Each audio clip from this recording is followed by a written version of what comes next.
मंगम विश्वमराव Jangubai channel इनके मोमटू ఢిల్లీ मंतम अंबेडकर भवन तक నేడు ధర్మకోడును రాసి ఇంకే వివిధ రాష్ట్రాల కిందకే భారతదేశంలో తెలంగాణ, ఆంధ్ర, ఛత్తీస్గఢ్, మహారాష్ట్ర, ಜಾರ್ಖಂಡ್, ಉತ್ತರ ಪ್ರದೇಶ, ನಾರ್ತ್ ಈಸ್ಟ್ ಸಮಧಿ ರಾಷ್ಟ್ರಗಳಲ್ಲಿ ಮಾತರು ಹೀಗೆ ಸಮಧಿರ ಮಂತರ್ ఇంకే జంతర్ మంతర్ సొందన్ లాసి రెడ్డి ఆసర్ మంతర్ కాబట్టి సమధిరే లైవ్ ప్రోగ్రామ్ మనంతా చూడవాళ్ళు.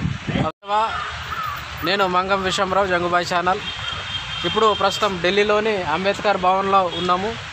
అయితే ఈరోజు జంతర్ మంతర్ వద్ద ధర్మకోడ్ కోసము మహాధర్నా కార్యక్రమం ఉంది. వివిధ రాష్ట్రాల నుంచి ముఖ్యంగా తెలంగాణ, ఆంధ్ర, ఛత్తీస్గఢ్, జార్ఖండ్, మహారాష్ట్ర, మధ్యప్రదేశ్, ఉత్తరప్రదేశ్ అనేక రాష్ట్రాల నుంచి ఇక్కడ వివిధ రాష్ట్రాల ప్రతినిధులు వచ్చారు. తమ అస్తిత్వం కోసం ఇక్కడ ఈరోజు జంతర్ మంతర్ వద్ద మహాధర్నా కార్యక్రమం ఉంది. మీరు లైవ్లో ఈ కార్యక్రమాన్ని వీక్షించవచ్చు. आज हमारे दिल्ली शहर में हम लोग सारे भारत के आदिवासी इकट्ठे हुए हैं और इसके इशू में इकट्ठे हुए कि सारे भारतीय जो जितना ट्राइबल है, ट्राइबल कॉलम को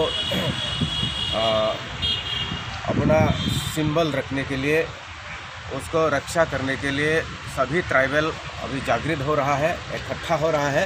इसलिए आज जंतर मंतर में हम लोग जा रहे हैं. वहाँ में प्रोटेस्ट करेंगे, धरना करेंगे और अपने अपने हर ट्राइबल का अपने अपनी मांग पाने के लिए एक साथ मिलजुल कर हम लड़ने के लिए तैयार हैं. धन्यवाद. नमस्ते कारदम, मैं आसाम से आया हूँ, कार्बी आंगलोंग डिपू से. कार्बी ट्राइब हूँ मैं. तो आज जंतर मंतर में हम लोग धरना करने के लिए जा रहे हैं. सारे भारत का जितना आदिवासी है हम इकट्ठे हुए हैं और अपने अपने मांग की हम जारी रखने के लिए, पाने के लिए हम भारत सरकार को हम मांगेंगे. इसके लिए हम आज अभी इसी वक्त में हम लोग जंतर मंतर में जाने के लिए तैयारी है. धन्यवाद.